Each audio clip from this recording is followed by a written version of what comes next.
How does a government go from being basically a tiny royal court to a massive state that touches every part of daily life? And how does it do that in just 100 years? Well, that is the incredible story of Iran in the 20th century. We're going to trace that dramatic transformation, and it is quite a journey. So let's dive in. Just to give you a sense of the scale of this change, look at this. In 1900, the Iranian state was essentially the Shah and his personal staff. That's it. He ruled from a distance, mostly by relying on local big shots. Now, jump forward to the year 2000. You have this colossal state machine with over 850,000 people on its payroll, controlling a huge chunk of the economy. The question is pretty obvious. How on earth did you get from point A to point B? You know, what's so fascinating is that the story is right there in the language itself. Take the word Dawlat. At the start of the century, if you said Dawlat, you just meant the Shah's court, his government. It was personal. By the end of the century, Dawlat meant the state, this big, impersonal, powerful thing. The evolution of this one single word perfectly tracks the revolution in how Iran was actually governed. All right, so to really get what came later, we have to start with what came before. Let's take a look at the Qajar dynasty. They were in charge at the beginning of our story, and their power was, well, a lot more fragile than their fancy titles might make you think. Now, you might have this image of an all-powerful Oriental despot, because that's what a lot of European observers called the Shah. But that wasn't really the reality on the ground. His power wasn't about direct control, it was about being a kind of grand manipulator, constantly balancing and playing different powerful groups off one another just to stay on top. And this is absolutely key. The real power, the day-to-day authority, wasn't in the capital.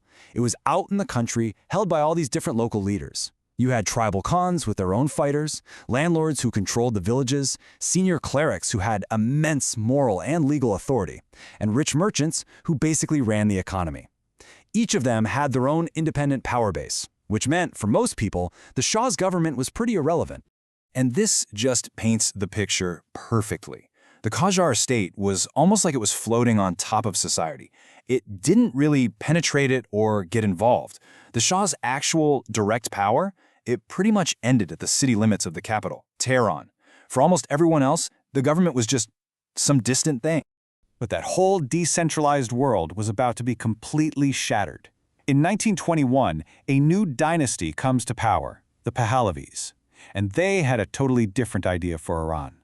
They wanted to build a powerful, centralized, modern state, and they were going to build it from the top down with an iron fist. The Pahlavi era was just one seismic event after another. It all kicks off with Reza Khan's military coup. Then you've got foreign invasions, a CIA-backed coup, a massive state-led reform program, and then, of course, it all comes crashing down with the Islamic Revolution. Every single one of these moments played a huge role in forging the modern Iranian state. And the man behind it all, the architect of this new state, was Reza Shah. He had one single obsession: state building. He looked at the weak, divided country the Qajars had left, and he was absolutely determined to forge it into a unified nation under his total control. And he would just steamroll anything or anyone that got in his way. So how did he do it? Well, he built the essential pillars of a modern state from scratch. For the very first time, Iran gets a real national army based on conscription. Taking men from their local tribes and villages and making them servants of the state, he built a massive bureaucracy, a national school system to forge a single Iranian identity, roads and railways to tie the country together, and a new secular court system to replace the old religious and tribal laws.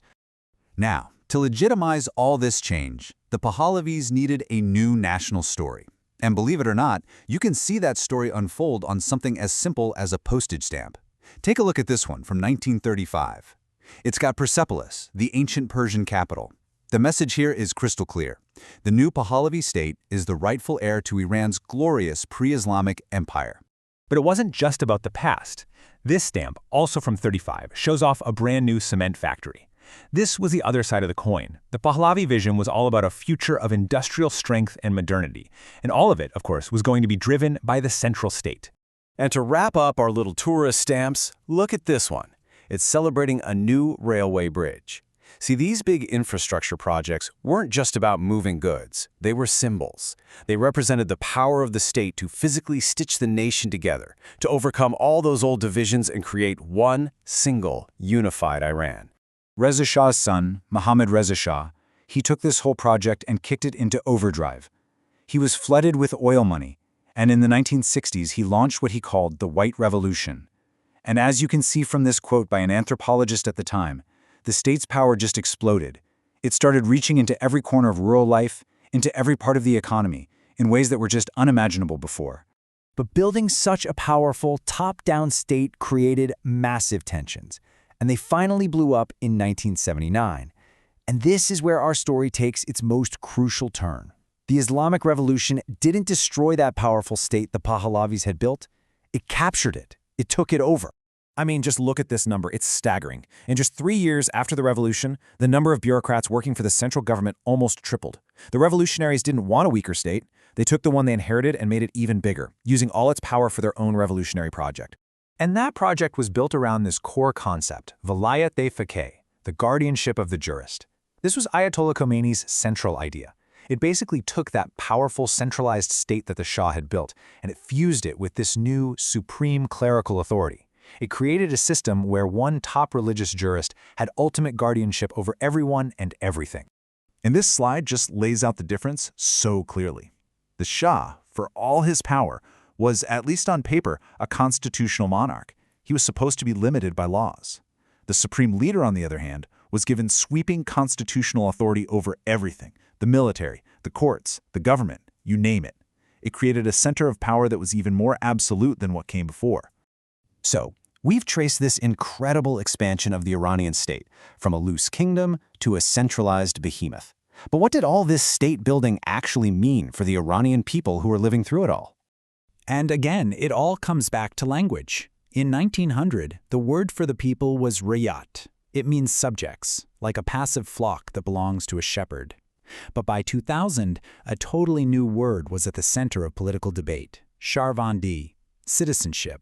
The idea of an active person, a participant in the nation, who has rights.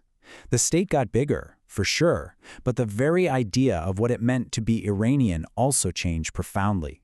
Which leaves us with this final, really fascinating question to think about. The state's growth was undeniable, but in the very process of building that massive state, through things like national schools, a national army, and massive political upheaval, did it maybe paradoxically also create a new kind of citizen? A citizen with a new and powerful sense of their own identity and their own rights, a sense that continues to shape Iran's story to this very day.